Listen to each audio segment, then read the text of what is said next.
Bonjour et bienvenue sur le podcast Découvrez les sciences védiques pour partager autour de l'astrologie jyotish, du Vastu et de l'Ayurveda. Aujourd'hui, je suis trop contente parce que je suis avec Olivia. Bonjour Olivia. Bonjour Justine, bonjour tout le monde. Alors Olivia, aujourd'hui on va parler d'un sujet mais qui est tellement passionnant, c'est le sujet de la psychogénéalogie et du transgénérationnel. Alors j'entends déjà les auditeurs faire tic tic tic parce que c'est vraiment le sujet de prédilection de l'astrologie jyotish et c'est un sujet qui est central et en même temps peu connu. Et tu vas nous décrypter tout ça ensemble. Donc avant qu'on commence, est-ce que tu peux te présenter et présenter un petit peu ton parcours dans l'astrologie? Oui, bien sûr. Donc déjà, ravie d'être là parce que ça fait un petit moment déjà qu'on voulait faire ce podcast ensemble. Et en plus, il faut quand même préciser que c'est le moment idéal parce qu'on est en pleine période de Pitru Paksha. Donc, comme tu l'as d'ailleurs très bien résumé dans ton dernier post, c'est une période qui est réservée à la pratique spirituelle et au fait d'honorer les ancêtres. Donc, parfait timing. On est sur un super timing. Exactement. Donc, tu voulais que je précise mon parcours? Oui, c'est ça. Ouais. Eh ben écoute, grâce à tes conseils, j'avais suivi la formation en ligne de David Frolet. Et puis, je me suis formée auprès de Raphaël Calef. J'attendais ça avec impatience. Et ça fait maintenant 3 ans que je me forme à ses côtés.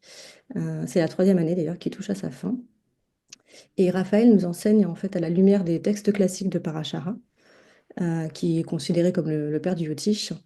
Et on a également étudié certains principes de Gemini. Et comme tout bon professeur, il demeure un éternel étudiant et il continue à se former avec Sanjeerat via la lignée de Lorissa. En grande partie pour pouvoir se reposer, nous a-t-il dit. Donc voilà, j'en profite quand même pour le remercier sincèrement parce que c'est vraiment un trésor et il nous a filé plein de pépites. C'est vraiment inestimable. Et on n'oublie pas un petit clin d'œil aussi à notre cher Michel Schulz pour sa bienveillance, son soutien, sa bonne humeur et ses délicieuses recettes ayurvédiques. Ils forment un sacré duo tous les deux. Voilà. Je précise aussi que je me suis également formée en psychogénéalogie et analyse transgénérationnelle. Bon, en tout cas, on sait que tu as un background qui est solide et ça, c'est vraiment chouette pour notre sujet. Donc, du coup, tu parlais de la psychogénéalogie. Alors, c'est peut-être un mot un peu vulgaire ou inconnu pour nos auditeurs. Est-ce que tu pourrais nous expliquer un petit peu qu'est-ce que c'est? Oui, bien sûr. Alors, on définit la psychogénéalogie comme l'impact de nos ancêtres sur notre vie actuelle et sur notre histoire. Comme l'écrivait Françoise Dolto, qui est une célèbre psychanalyste, ce qui est tu à la première génération, la seconde le porte dans son corps. Donc, c'est là tout le principe de la psychogénéalogie. C'est une image qu'on porterait les bagages en fait, de nos ancêtres. Par bagage, on entend traumatisme, réparation, échec, tout ça, tout ça. Donc, la psychogénéalogie, c'est l'exploration et la prise de conscience de ces héritages émotionnels qui permettraient de mieux se comprendre et de se libérer de certaines souffrances. Petite précision quand j'utilise le mot ancêtre, c'est un raccourci en fait qui englobe les personnes de nos lignées maternelles et paternelles, décédées ou encore vivantes.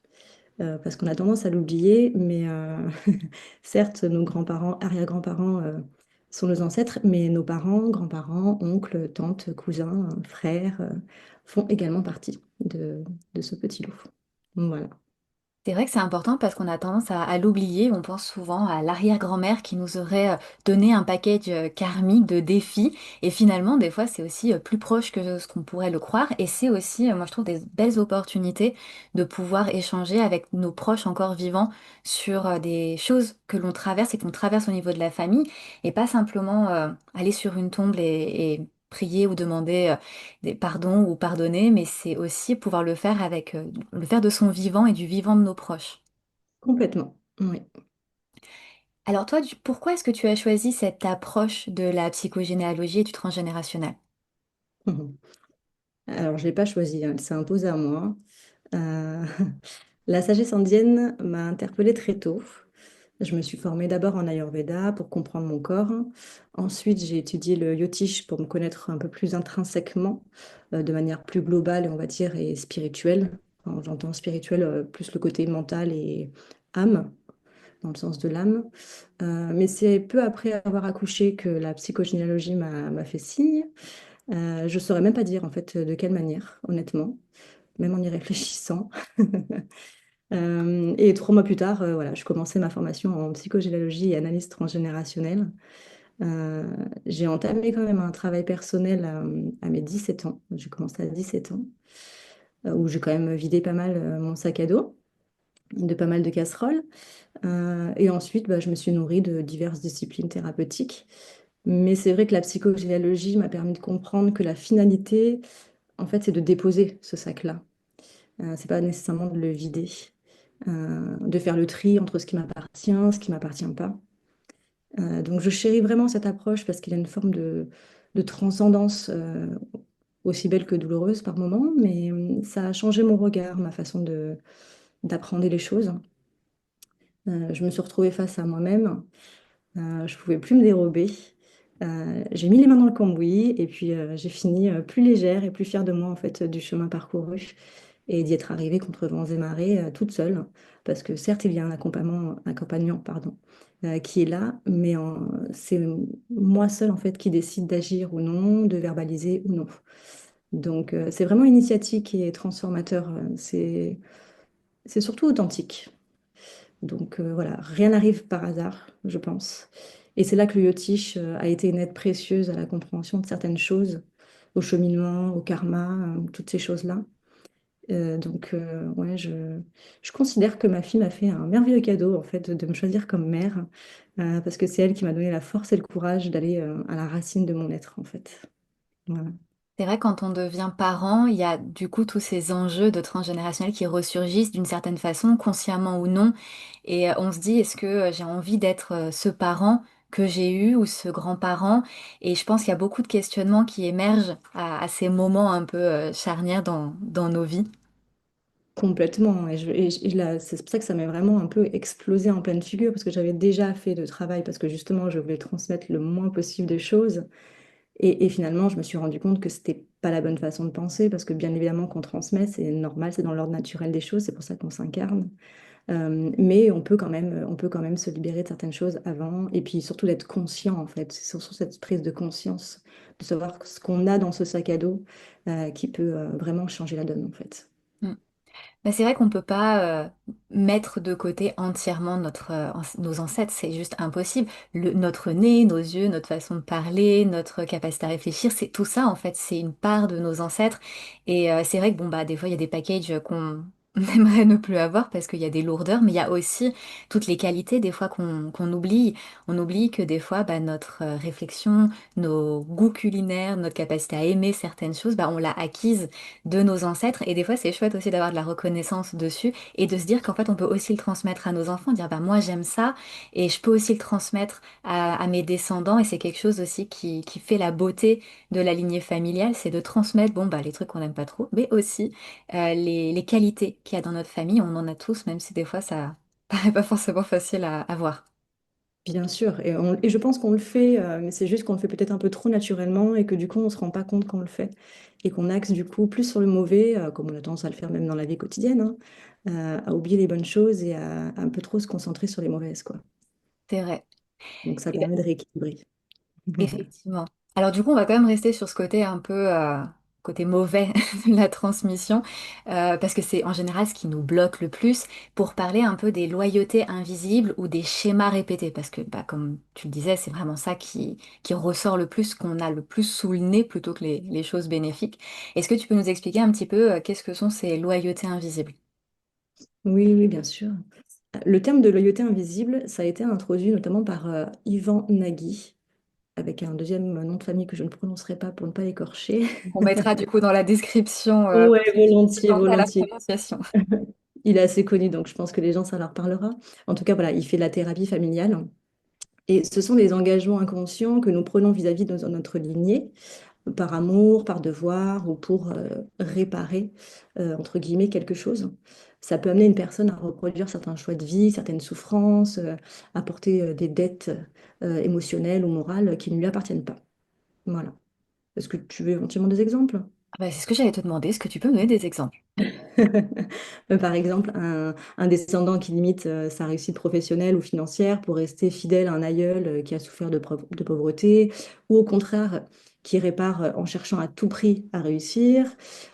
Ça peut être une femme qui choisit inconsciemment des partenaires absents ou violents, comme pour rester fidèle à la souffrance qui a été vécue par sa mère ou sa grand-mère. Ça peut être un descendant qui développe une maladie psychosomatique similaire à celle d'un ancêtre, comme s'il portait un peu son fardeau. Ça peut être quelqu'un aussi qui renonce à avoir des enfants parce qu'une ancêtre est morte en couche et qu'il reste une peur inconsciente de répéter ce drame-là. Mm. Oui, donc Ça c'est peut des être exemples vraiment un peu beaucoup de concrets. choses. Oui, complètement. Oui, oui. Mhm. Et c'est pour ça que c'est assez vite identifiable généralement. Mm. Alors on verra un petit peu après, j'aurai d'autres questions sur ce sujet. Mhm. Euh, comment ça va vraiment se jouer ou comment ces répétitions sont vues? Est-ce que tu peux compléter? Oui, bah, il y a des... Tu parlais de schémas répétitifs, donc ça c'est un peu différent. Les schémas répétitifs transgénérationnels, ce sont des scénarios familiaux qui se rejouent malgré nous. Donc comme des faillites, des séparations, des maladies, des deuils précoces, des accidents, toutes ces choses-là. Ces répétitions, elles sont vues comme des mémoires inconscientes qui sont transmises de génération en génération. L'hypothèse, c'est que tant qu'un événement n'a pas été reconnu ou élaboré, il peut continuer à se rejouer sous différentes formes chez les descendants. Donc là, pareil, les exemples, ça va être plusieurs générations de femmes qui perdent leur conjoint jeune, ou alors une succession de ruptures familiales au même âge, ou, euh, ou trois générations de femmes qui deviennent mères à 17 ans dans des conditions assez difficiles. En fait, la loyauté est une forme de fidélité invisible liée à un ancêtre précis, alors que le schéma répétitif, c'est une reproduction d'événements à travers plusieurs générations. Ok, donc c'est vraiment en fait deux schémas de fonctionnement assez distincts, mais qui amènent de toute façon à une répétition de quelque chose de l'ordre de la lignée. Tout à fait. De toute façon, tout se répète tant que ça n'a pas été élaboré, donc verbalisé ou mis en lumière, enfin, il y a une prise de conscience qui a été faite par rapport à ça. Hmm. Donc avec la fidélité, il y a cette notion d'attache, j'imagine, l'attache à un sentiment lié à l'ancêtre en particulier. Je veux l'aider ou je veux corriger quelque chose, que la répétition, c'est presque plus, on va dire peut-être un peu plus inconscient, ou c'est quelque chose peut-être qui a moins de valeur visuelle peut-être dans l'esprit de l'individu, puisque ça touche vraiment plusieurs lignées de femmes. Et là, ça, peut-être c'est peut-être un peu plus enfoui, j'ai envie de dire. Mais c'est plus, comment dirais-je, subtil en fait. Les gens se rendent pas forcément compte tout de suite. On se rend compte assez rapidement quand on pose des questions et généralement quand on pose l'arbre. Parce qu'après, en parlant, on se dit, ah mais oui, mais c'est vrai que il est arrivé la même chose à ma mère. Ah mais ma grand-mère aussi. Et là, on commence en fait à faire des liens et on se rend compte. Mais il faut aller chercher ou alors il faut aller poser quelques questions. Après, certaines personnes arrivent à faire le lien assez rapidement aussi, mais c'est vrai que c'est peut-être un peu plus sournois, j'allais dire. Le mot est un peu fort, mais voilà, c'est moins clair en tout cas. D'où l'intérêt de se faire accompagner, parce que c'est aussi là où on peut y voir plus clair. Oui, tout à fait, tout à fait. Alors, dans l'astrologie d'Iotish, on va retrouver cette même idée. Bon, ça, tu vas nous l'expliquer. Du coup, moi, je pense notamment à la maison 4, qui va être la maison liée à la mère, ou la maison 9, qui peut être la lignée du père, le dharma. Et on va retrouver des grands concepts, comme par exemple le Pitrou dosha. Est-ce que tu peux nous parler un petit peu plus, du coup, de ces indications astrologiques et comment est-ce qu'on interprète un thème sous le prisme du transgénérationnel? Oui, alors je vais essayer de résumer tout ça. Je vais essayer d'aborder ça en fait de manière assez générale pour pas perdre nos auditeurs. Mais oui, en effet, il y a des maisons en fait auxquelles on se réfère afin d'analyser les dynamiques familiales, la relation, le comportement de chacun. La maison 4, bah, qui se nomme quand même Matribhava, qui en sanskrit veut dire maison de la mère, porte bien son nom. Elle se réfère donc à notre mère, certes, mais aussi à notre pays, à notre terre, à notre lieu de naissance, à nos émotions, à l'ancrage et encore à bien d'autres choses. Euh, il y a aussi les planètes qui signifient une personne en particulier. Le Soleil, par exemple, c'est le père. La Lune, c'est la mère. Jupiter, ce sont les enfants, etc. Euh, Après, moi, ce qui me tient à cœur, ce serait plus de parler de thèmes. Il y a deux thèmes assez spécifiques qui concernent la lignée maternelle et la lignée paternelle. Je ne sais pas si c'est utile de les citer éventuellement. Alors, Non? pour nos auditeurs qui seraient un peu férus de Jyotish, tu peux Ouais. Et je pense qu'il y en a Ok, certains qui auront envie de savoir. d'accord. Bon, alors dans ce cas, la lignée maternelle, c'est le D40 et la lignée paternelle, c'est le D45. Donc ces deux Vargas sont vraiment une mine d'or en fait pour appréhender le transgénérationnel. Ils sont très peu abordés en revanche dans les textes classiques. Parashara par exemple parle seulement de Shuba et Ashuba pardon, qui veut dire qui signifie bonheur et malheur. Donc voilà. Les concernant, c'est un peu juste, on va dire. Mais Sanjerat, qui sort de la lignée de Lorissa, euh, parle de ces techniques beaucoup plus en profondeur, alors qu'avant, ça n'avait pas encore été fait, ou du moins pas autant spécifique en tout cas. Et donc ici, les significations des planètes et des maisons sont beaucoup plus poussées, sans parler du fait que nous avons tous une planète propre à notre thème, qui représente la lignée paternelle et maternelle, qu'on appelle ça d'ailleurs, donc du coup pour les férus, la matri Karaka et le pitri Karaka. Voilà. Après, il y a tout ce qui touche à l'invisible, donc le fameux pitrou de chat dont tu parlais, qui indique qu'il y a une souffrance ancestrale, ou encore le pitri Badaka, qui indique la colère des ancêtres. Donc, l'analyse approfondie permet en fait d'éclairer sur les raisons de ces souffrances. Elles peuvent être multiples, hein, comme par exemple un conflit ou une dispute dans la lignée, une déconnexion avec notre lignée, aussi bien physique que culturelle, parce que la famille, c'est un clan, hein, c'est une marque d'affection, mais c'est aussi le respect de perpétuer les traditions. Donc, quand elles sont rompues, voire rejetées, ça peut entraîner la colère des ancêtres. Mais c'est Voilà. vraiment intéressant parce que on voit toute la place que les ancêtres ont en Inde et notamment bah, dans cette fameuse célébration de Pitru Pashka que tu as citée en début d'interview. Euh, Là, c'est mon hypothèse personnelle, mais je me dis que les ancêtres ont tellement une place importante dans les cultures traditionnelles que finalement tout l'aspect de ces sous-thèmes, outre le fait que ça nécessite beaucoup de calculs et que ce sont des techniques beaucoup plus élaborées d'astrologie, moi j'aimais l'hypothèse aussi que vu que la lignée, le clan était tellement plus présent à ces époques-là, peut-être que le bien fondé de parler de transgénérationnel était moins important, moins fort, tout simplement parce qu'il y avait peut-être un honneur et un respect qui étaient beaucoup plus présent dans la culture qu'il est aussi moins aujourd'hui, d'où tout l'intérêt de ces nouvelles techniques. Mais voilà, c'est un petit message, vu qu'on est à Pitrou-Pashka, c'est vraiment très important d'honorer non pas seulement ses ancêtres, mais comme tu l'as cité, son territoire, sa culture. Je pense à tous ces peuples qui ont été déracinés, tu vois, Mm. de leur terre. C'est tellement important dans cette phase de deuil et de reconnexion à ses ancêtres, de retourner sur son lieu, souvent le lieu de ses ancêtres, retourner à des cuisines ou tu vois, à différentes, même des tenues traditionnelles, ça peut être vraiment des outils très chouettes pour apaiser aussi du coup ces fameuses afflictions qui ont l'air comme ça de faire flipper, on va pas se mentir. Mais et là peut-être que tu pourras nous le dire, mais c'est peut-être aussi des outils ou en tout cas des signes pour du coup nous aider à retrouver ce contact. Bien sûr, et en fait, ce sont nos racines. On peut pas, enfin, un arbre ne peut pas vivre sans ses racines. Donc c'est aussi, j'allais dire, aussi bête, aussi simple que ça. Ça nous nourrit en fait. Donc prenons-en conscience aussi vite que possible. Et c'est vraiment pour notre bien-être à nous. Donc pour le coup, il y a un réel intérêt déjà pour nous de le faire.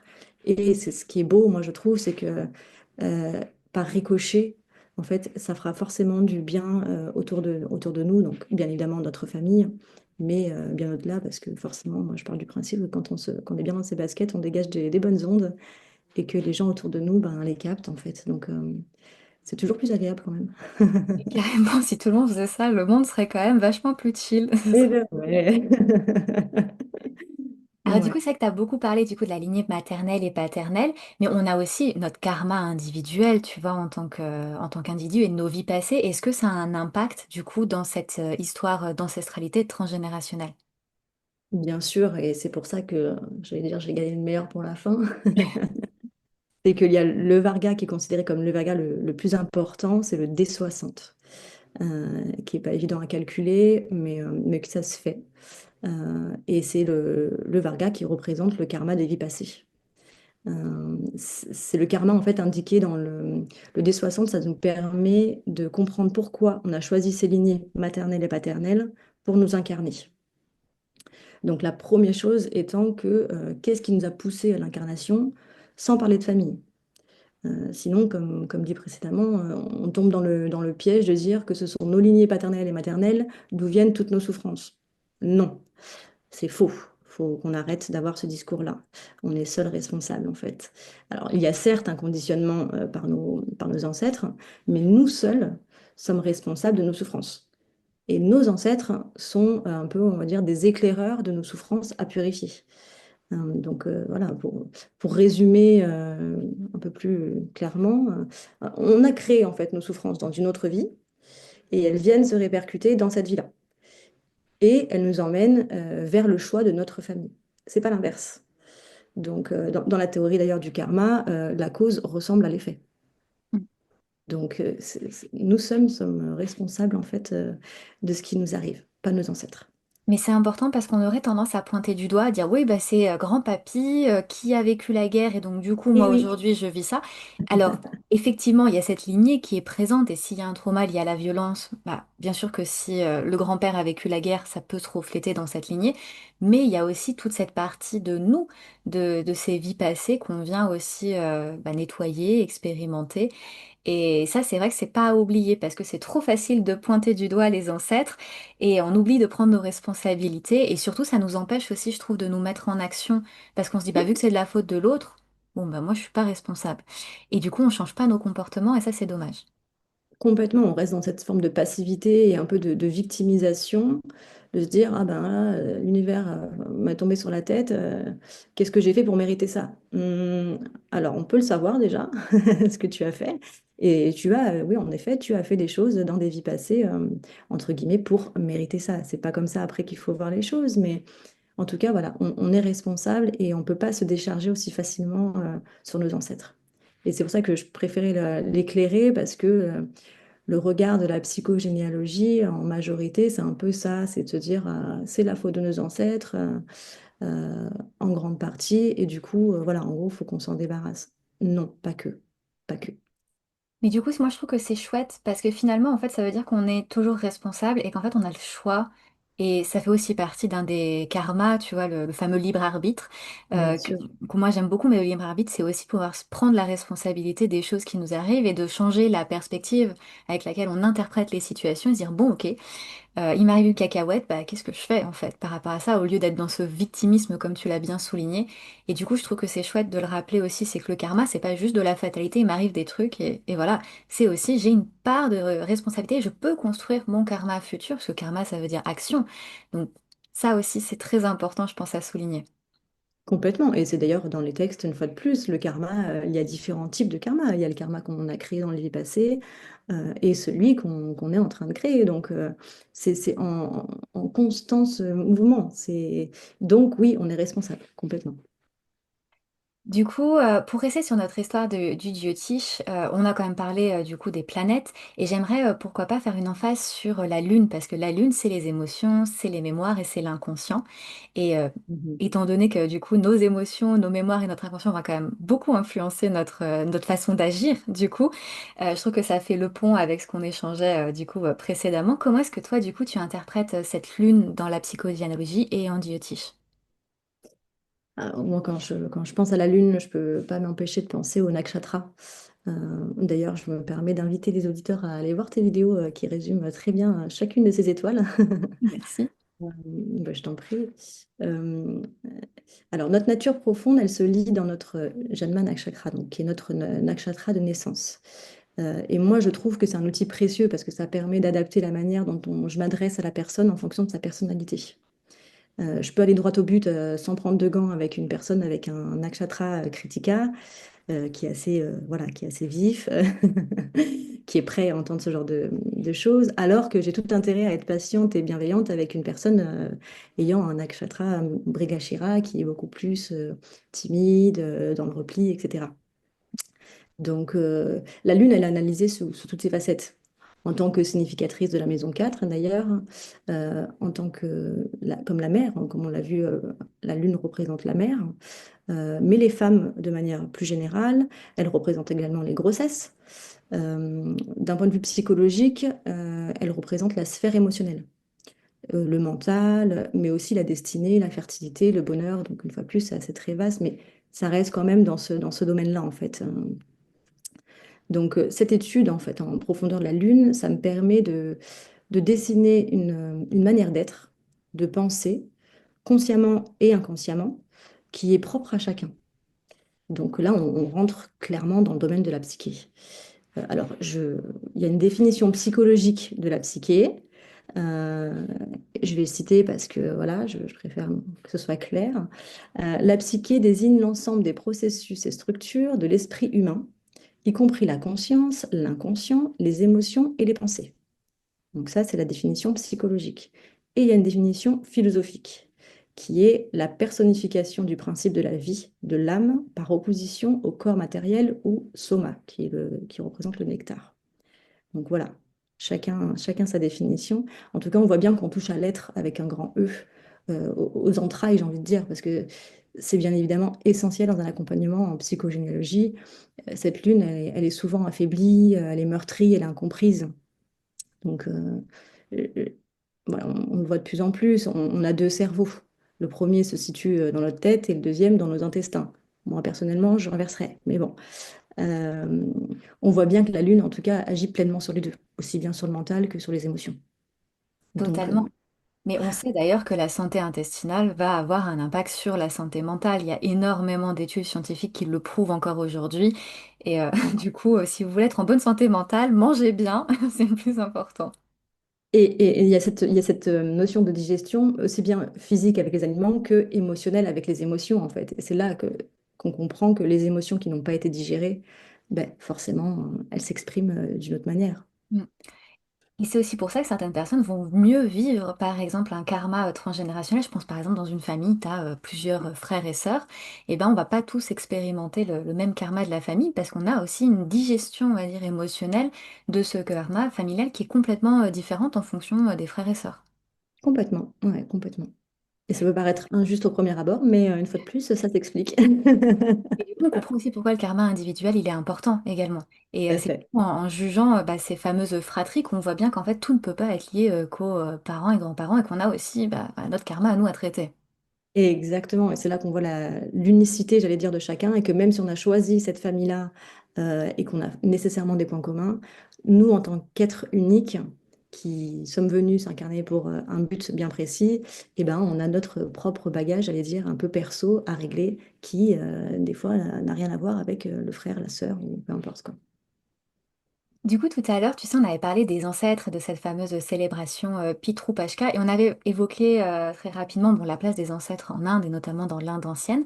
Comment est-ce que toi, tu vois du coup l'impact de ces ancêtres dans notre vie actuelle, donc vie un peu plus moderne, occidentale? Ouais, très bonne question. Alors, il y a un proverbe qui dit loin des yeux, loin du cœur. Pourtant, c'est pas parce qu'on ne voit pas qu'ils sont pas là. Donc, j'allais dire que ce proverbe est un peu tronqué parce que la suite, c'est ce proverbe est bien menteur, car malgré la distance, c'est à toi que je pense.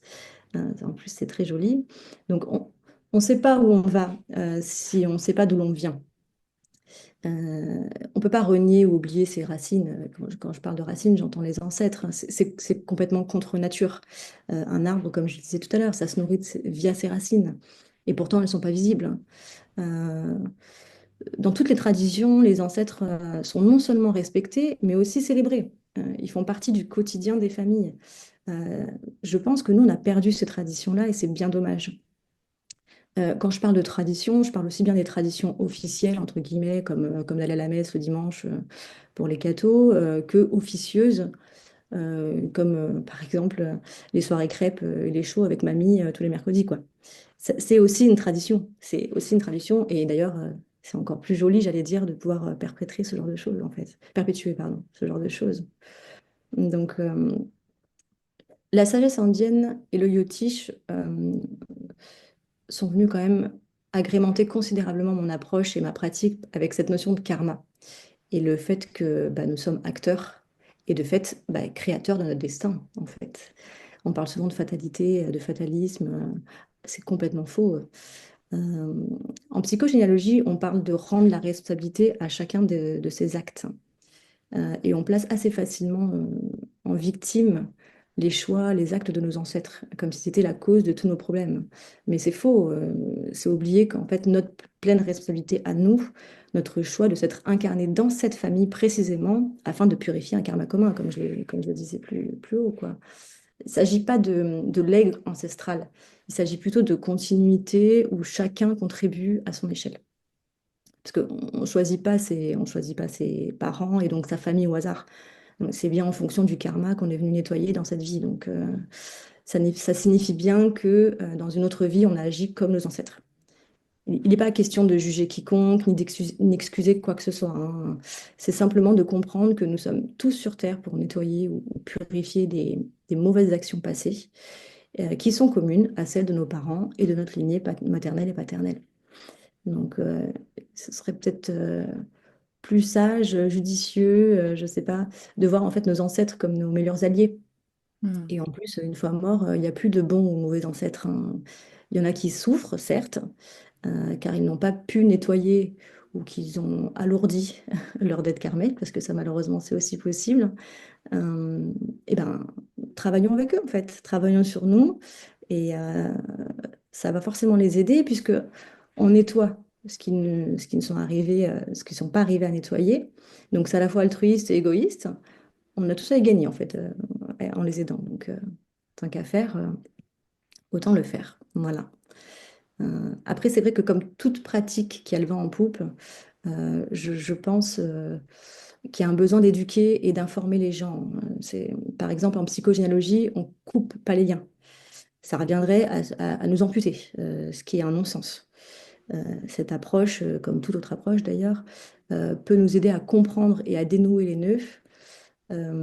C'est un trauma, un obstacle, un problème se libère ou s'apaise via la prise de conscience, l'analyse, la compréhension, la verbalisation et éventuellement un acte symbolique.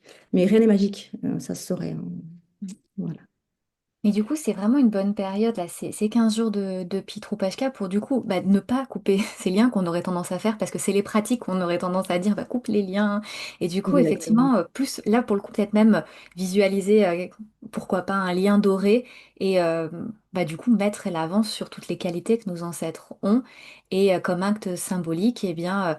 Offrir des choses à nos ancêtres. Bon, on sait que traditionnellement on offre à manger, à boire, on offre pas mal de rituels et de mantras aux ancêtres. Mais ça peut être aussi mental, offrir de la révérence, de la reconnaissance et, euh, et du coup recréer un lien en fait. C'est presque ça finalement. Complètement, recréer un lien, le créer, le dénouer. Il y a plein de choses beaucoup plus positives que de vouloir rompre, en fait, de vouloir casser. Je sais pas si c'est la nouvelle mode, j'allais dire un peu dans maintenant quelque chose est cassé, on le jette quoi. Mais non, ça peut se réparer, ça peut se réparer. Il faut juste, ça prend un peu plus de temps, mais ça se répare, ça se répare. C'est important, c'est comme les machines à laver, on les jette pas, on les Exactement. répare. C'est vrai qu'on est dans une société de consumérisme, mais autant on consomme beaucoup de produits, mais on consomme aussi les relations. Et en tout cas, avec cette vision du transgénérationnel, je trouve que du coup, ça apporte une vision plutôt de pérennité, de faire durer des choses dans le temps. Et je trouve ça assez beau. Tout à fait. Et puis une fois de plus, c'est comme un couple, c'est comme aussi bien en amour qu'en amitié. Ça s'entretient en fait. Mm. Ça s'entretient tout simplement. Et c'est pas forcément évident tout le temps, mais c'est ça aussi qui fait la beauté de la chose. C'est les relations humaines. Elles sont parfois conflictuelles, mais elles sont aussi du coup remplies de joie. Et du coup, bah, des fois, il y a des besoins qu'on répare. Du coup, certaines choses qui ont pu être brisées, mais c'est pas impossible. Et du coup, bah, qu'est-ce qui se passe en fait quand on met toutes ces actions en place dont tu parlais, donc l'analyse, la compréhension, la verbalisation et l'acte symbolique. Donc, quand on répare ces liens, euh, qu'est-ce qui se passe en fait finalement? Le mot est peut-être un peu fort, mais je veux dire, on stoppe la gangrène. On empêche en fait de circuler ad vitam. On se libère d'un poids, on devient plus libre parce on n'a plus cette sensation d'être enchaîné. Euh, En plus, on apaise là où les personnes concernées. On rend la responsabilité à chacun de nos ancêtres, mais on prend également la nôtre. Donc, enfin, j'allais dire, on respire. Il y a cette sensation de légèreté et d'ouverture de la cage thoracique, comme si on pouvait enfin respirer à plein poumon. Il y a une nouvelle énergie qui circule, on se sent grandi. Et c'est troublant parce qu'il y a de la joie, il y a de la sérénité, il y a même un petit peu de fierté en fait. En tout cas, c'est ce que ça m'a fait moi. Euh, on comprend qu'on n'est pas fait pour se haïr. On est tous liés, en fait. Donc, c'est ce qu'on disait, quoi. Réparer, c'est faire quelque chose de bénéfique, en fait. Ça crée des répercussions positives sur nous, mais aussi sur autrui, parce que notre regard a forcément changé. On a grandi, on devient un peu plus bienveillant. Donc, le seul piège, c'est que ça devienne éventuellement addictif. Alors après, voilà, il s'agit de réparer ce qui nous touche personnellement, ce qui nous blesse à nous, et pas d'aller fouiner en fait à la recherche des secrets un peu croustillants, parce que là, ça devient irrespectueux envers nos ancêtres. On a tous nos secrets, et seuls ceux qui déteignent, j'allais dire, sur nous, nous importent. Le reste, ça ne nous regarde pas. Et il est bon de rappeler en fait que nos ancêtres, comme nous, hein, ils ont fait comme ils ont pu avec ce qu'on leur a donné. Et il me semble sage de se garder de juger parce que nous ne savons pas ce qu'on aurait pu faire en fait, ce qu'on aurait fait en fait à leur époque, qui était loin d'être réjouissante en fait. Donc c'est ça que je trouve beau notamment dans l'approche en psychogénéalogie, c'est que on plonge littéralement dans l'histoire avec un grand H pour comprendre l'histoire de nos ancêtres. Ça ne les excuse pas, mais on comprend, on s'imagine, et ça remet les choses et les personnes à leur juste place. Et je trouve que c'est très chouette que tu soulignes ce côté de pas aller fouiner dans le sens où c'est vrai que des fois on aurait envie de connaître tous les petits secrets. Est-ce que papy il a trompé mamie? Est-ce que ceci, cela? Et bah, si nous on a des relations qui sont saines avec nos partenaires, etc., c'est là où on peut se dire que bah, en fait ça nous impacte pas et c'est pas notre travail à nous. Alors, ça peut être celui de notre frère ou de notre sœur par exemple, si ça touche cette personne-là. Mais c'est vrai qu'on oublie parfois que bah, bien que nos ancêtres, ça fait partie de nous, c'est pas nous totalement et on n'a pas à tout savoir. Et c'est vrai que garder cette intimité aussi, garder cette part de secret, c'est aussi peut-être entretenir une forme de respect. Et c'est peut-être aussi quelque chose qu'on oublie dans ces pratiques où on est toujours à la recherche de la racine pourrie, mais on n'en a pas spécialement besoin. Complètement, complètement. Ouais. C'est respecter en fait le petit jardin secret de chacun comme on aimerait qu'on respecte le nôtre, tout simplement. Et puis je pense qu'il y a aussi des périodes. Tu sais, bon, en Jyotish, on a nos fameux dashas, nos grandes périodes planétaires, et peut-être qu'il y a aussi des timings pour tout. Il y a des timings pour partir à la recherche de certains événements transgénérationnels où des fois ils font juste surface d'eux-mêmes. Ça, en général, c'est plutôt l'approche qui nous arrive en pleine face et c'est celle qu'on vit le plus souvent. Ça nous arrive en pleine face et du coup, bah, ces moments, en fait, ils sont importants. Est-ce que c'est quelque chose quoi, que tu vois en lisant un thème, ces fameuses dashas qui s'activent sur certains traits psychogénéalogiques particuliers? Oui, oui, bien sûr. Ça peut être un indicateur d'une période ou quelque chose qui peut se passer. Tout étant cyclique, les choses reviennent à des moments clés tant qu'elles n'ont pas été résolues. Tant qu'elles n'ont pas été mises en lumière. Donc, et le tige, c'est précisément la science de la lumière. Donc, oui, complètement. Ça peut être un outil euh, comme un autre pour dénicher ça, on va dire. Ça, c'est intéressant, surtout pour ceux qui pratiquent l'astrologie, d'aller checker dans les périodes passées tous les dashas un peu compliqués et voir si c'est toujours soit le bouquetis, ou en général, ouais, ce sera le bouquetis d'une planète en particulier qui viendrait dire, bon, là, ça cafouille à chaque fois qu'il y a cette planète-là, c'est qu'il y a peut-être quelque chose à voir. Du coup, je sais que moi j'avais fait cet exercice et j'avais trouvé ça super pertinent. Parce que du Mm. coup, alors pour peu qu'on arrive quand même à se souvenir, parce que des fois ça remonte quand même assez loin, mais si on arrive à se souvenir de certains éléments particuliers, je trouve que c'est chouette et ça nous permet de mieux comprendre la planète. Bien sûr. Et enfin, oui, cette forme de boucle en fait qui se répète et à laquelle on aimerait mettre fin. Et du coup, ça peut être un outil précieux. Et après, bah, du coup, on va travailler avec cette palette-là. Enfin, là, il y a plein de choses à faire. Mais en tout cas, oui, complètement. C'est un outil supplémentaire qui permet d'éclairer et de trouver des éventuelles solutions, quoi. Mm. Et alors tout à l'heure, en milieu de podcast, on parlait un petit peu des répétitions familiales, puis aussi de notre propre histoire individuelle, du karma que l'on crée.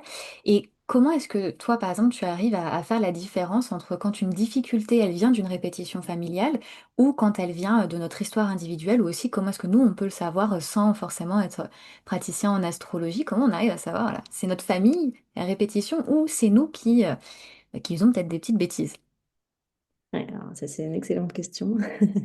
La frontière n'est pas toujours nette, c'est vrai. On peut se demander si une difficulté est principalement le fruit de notre histoire personnelle, comme l'éducation, les expériences de vie, des choix, des traumatismes qui ont été vécus directement, ou si elle s'inscrit dans une dynamique transgénérationnelle, comme des répétitions familiales, des loyautés invisibles dont on parlait tout à l'heure, des secrets, des blessures qui n'ont pas été résolues, du coup, qui ont été transmises.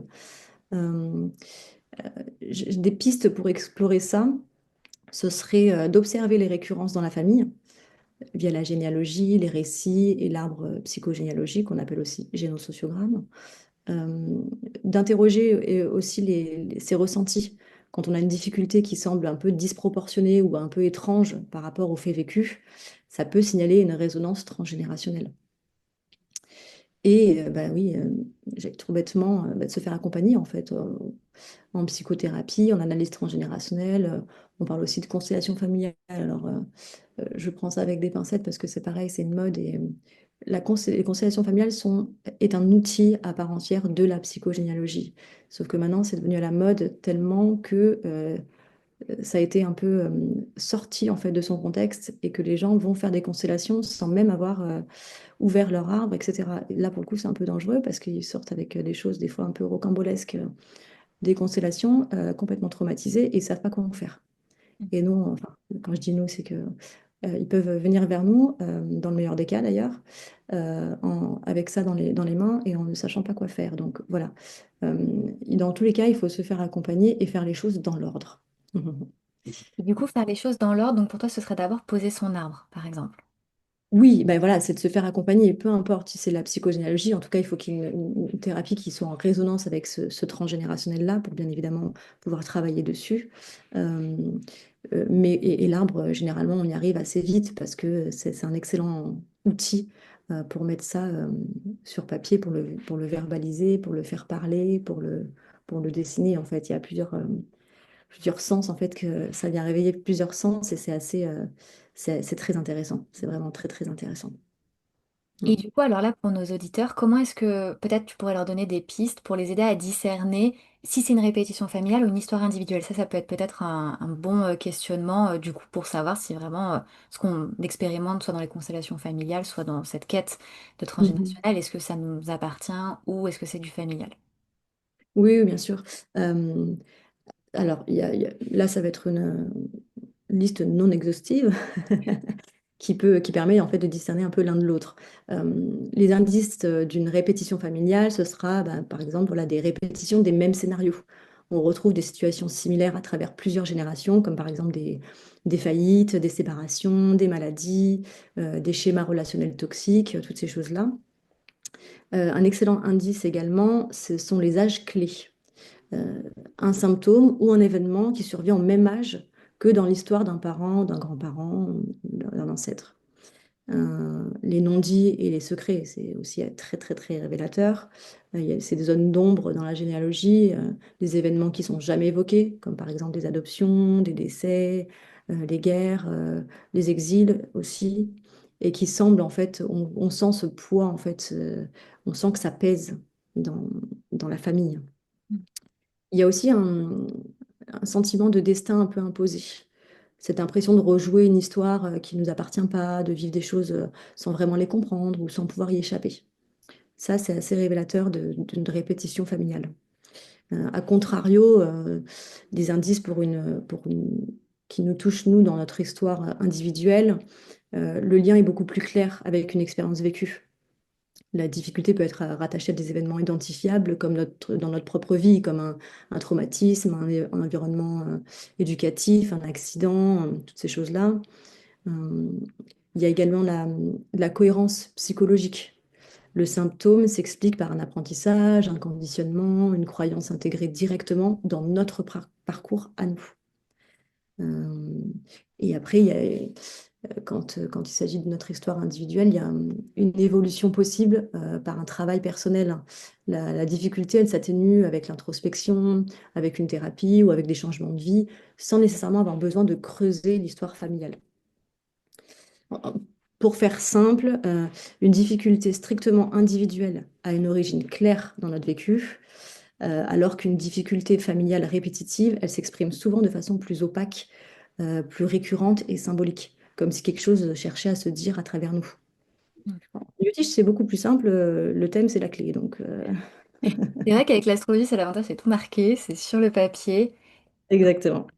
Et c'est vrai que j'imagine que des fois, tu dois être à mi-chemin entre les deux. Tu vois, par exemple, entre le conditionnement et la croyance, bah forcément, tu es éduqué par tes parents. Donc, ça peut aussi, tu vois, venir, en tout cas, découler de leurs propres conditionnements qui sont liés, du coup, probablement aussi à des problématiques de répétition familiale. Et c'est là où c'est vrai que des fois, on peut être dans cette zone de flou, peut-être, qui n'est pas forcément évidente à naviguer.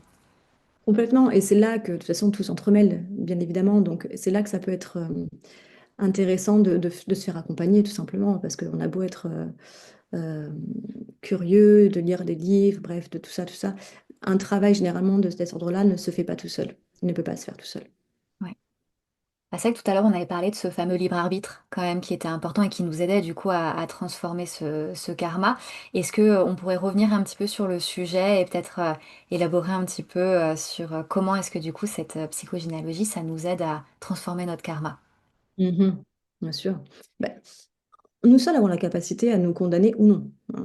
D'ailleurs, l'Autriche n'est pas fataliste.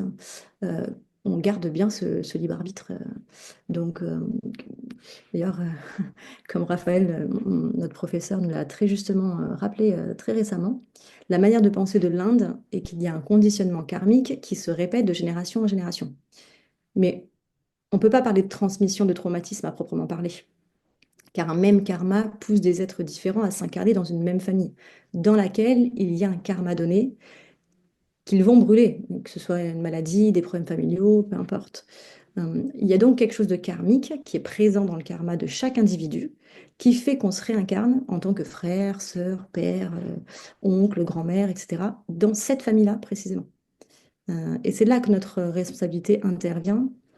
Est-ce qu'on souhaite chercher à comprendre ou non, poser des questions ou non, agir ou non? Hmm. En fait, chaque jour est une possibilité de se transformer, hein. Le mouvement, c'est la vie. Donc, le fait même de vouloir changer, d'évoluer, de se questionner, ça crée une intention. Et ça entraîne une nouvelle dynamique qui fait sortir la personne de ses répétitions aliénantes. On dit souvent qu'on préfère rester dans un inconfort connu plutôt que tenter un confort inconnu. Je pense plutôt que beaucoup de personnes sont prêtes à tenter, mais ne savent pas forcément comment faire, ni par où commencer. Euh, donc ils restent dans une forme d'immobilisme et le temps passe et ils accumulent du karma négatif. Et ça peut être conscient ou inconscient. En tout cas, nous sommes faits pour évoluer, pour briller. C'est juste qu'on a égaré la notice. Mais si on cherche vraiment, on trouve. Et c'est vrai que c'est important parce que, comme tu le soulignes, on ne sait pas forcément toujours comment s'y prendre. Et des fois, il y a des familles, des dynamiques familiales qui sont beaucoup plus compliquées que d'autres. Alors, le grand terme à la mode en ce moment, c'est pervers narcissique. Donc, on va le mettre de côté celui-là parce que tout le monde est un pervers narcissique. Mais sans forcément dire ça, il y a des tensions familiales ou des enjeux familiaux qui, des fois, peuvent entraver les mises en mouvement de certaines personnes. Parce que les personnes, elles essayent, mais elles essayent peut-être pas forcément comme il faut, ou la personne en face n'est pas réceptive non plus. Et le fait d'être accompagné par un professionnel, ça permet de trouver l'action juste finalement. Qu'est-ce qu'il faut faire? Est-ce qu'il faut y aller, mettre de la distance? Et des fois, c'est pas forcément évident quand on est la tête dedans d'arriver à prendre ce recul-là, parce que toutes les situations sont pas super simples. Je vais aller dire pardon et je vais comprendre tout le monde et tout va bien se passer. Voilà, on sait que c'est beaucoup plus compliqué que ça. Oui, complètement. Mais c'est pour ça que déjà, bien évidemment, de se faire accompagner, c'est hyper important parce que ça nous permet justement un peu d'avoir cette personne qui nous sort la tête de l'eau, j'allais dire, et ce regard, ce fameux regard extérieur beaucoup plus objectif nécessairement que le nôtre. Euh, et puis de revenir à la base. C'est bien de vouloir aider tout le monde, mais on ne peut pas aider tout le monde tant qu'on ne s'aide pas soi-même. Et c'est pas du tout égoïste, bien au contraire. Donc, aidons-nous nous-mêmes et en fait, en nous aidant, en travaillant sur nous-mêmes, on aidera les autres. Et c'est dans ce sens-là que ça va, pas dans l'autre. Mm. Euh, et puis ça respecte aussi le timing de chacun parce qu'on n'est pas tous prêts à travailler. Euh, donc ça, je trouve que c'est beaucoup plus respectueux en fait de chacun parce que voilà, s'il y a une personne qui a envie de travailler sur son arbre généalogique, sur sa famille, c'est très bien. Mais peut-être que son frère ou sa sœur n'est pas du tout prêt.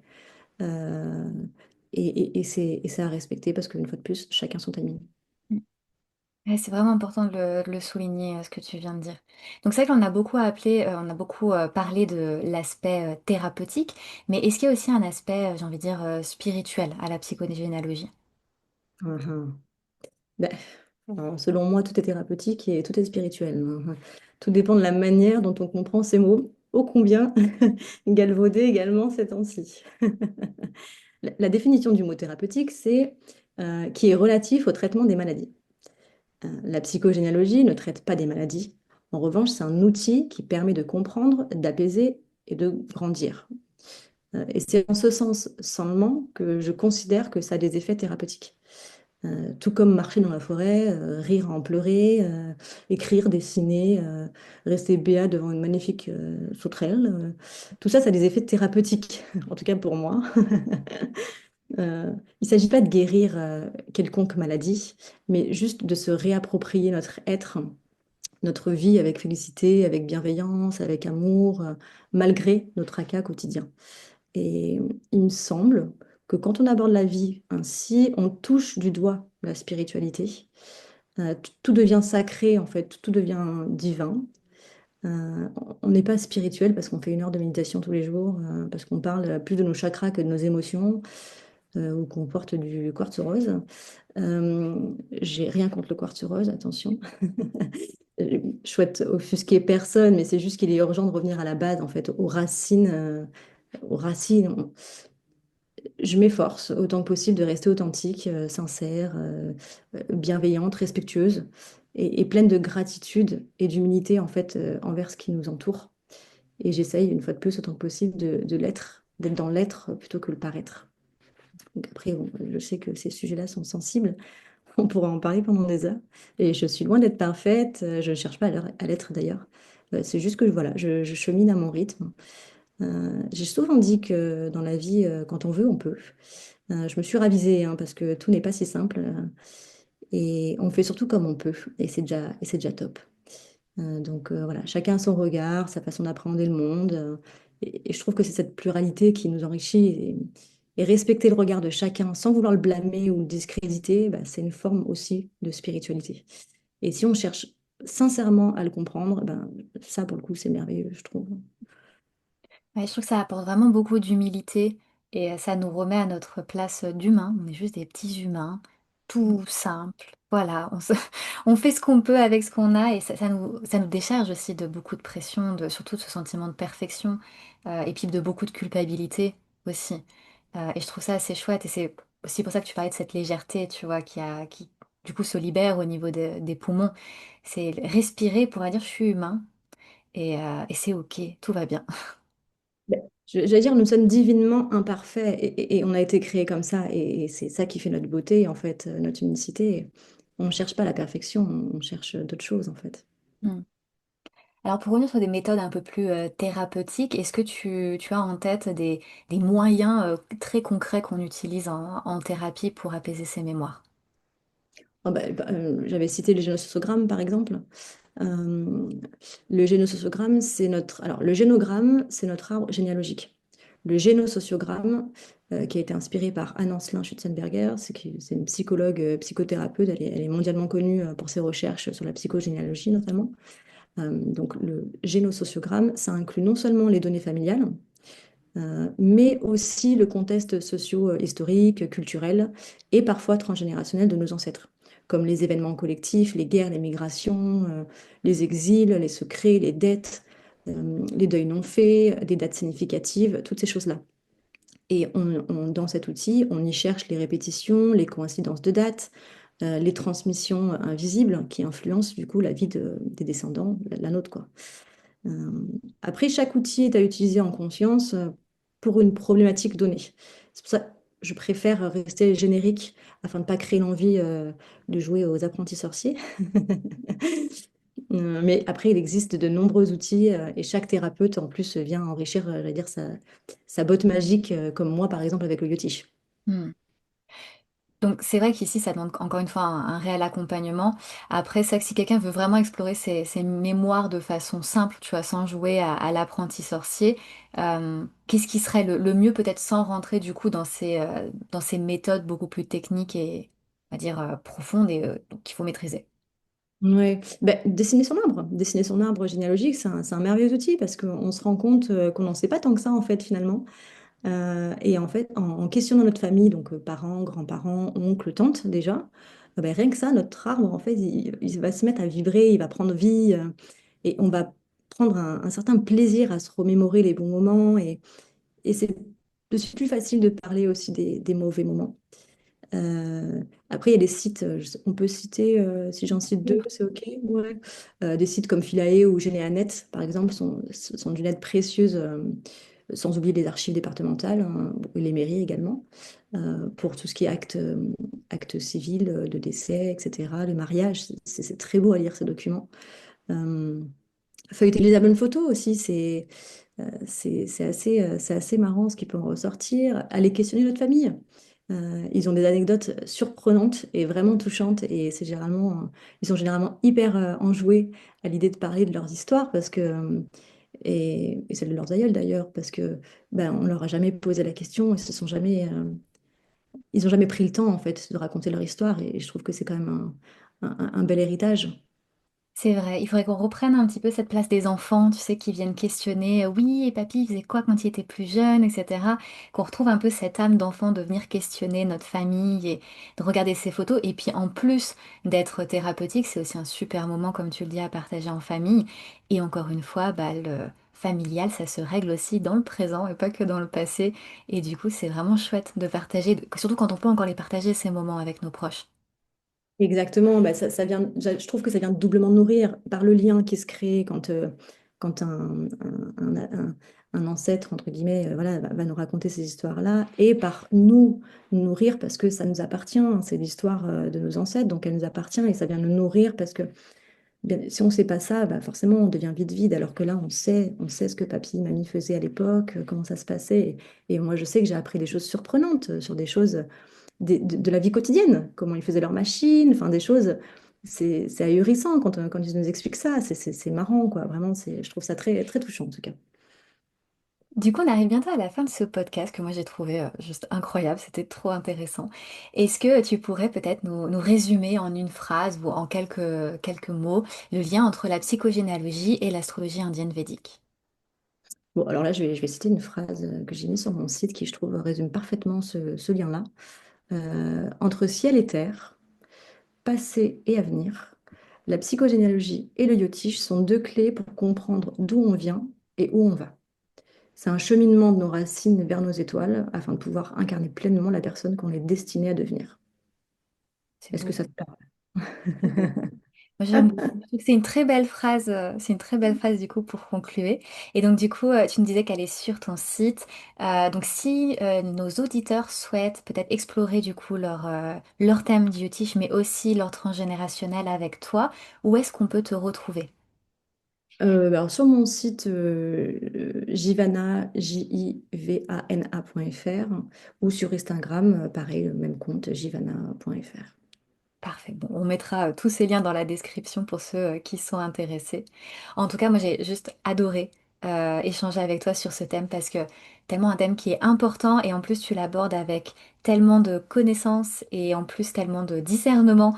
Et je trouve que du coup, c'est un podcast qui me semblait essentiel à faire et je suis trop contente de l'avoir fait avec toi. Donc, merci beaucoup.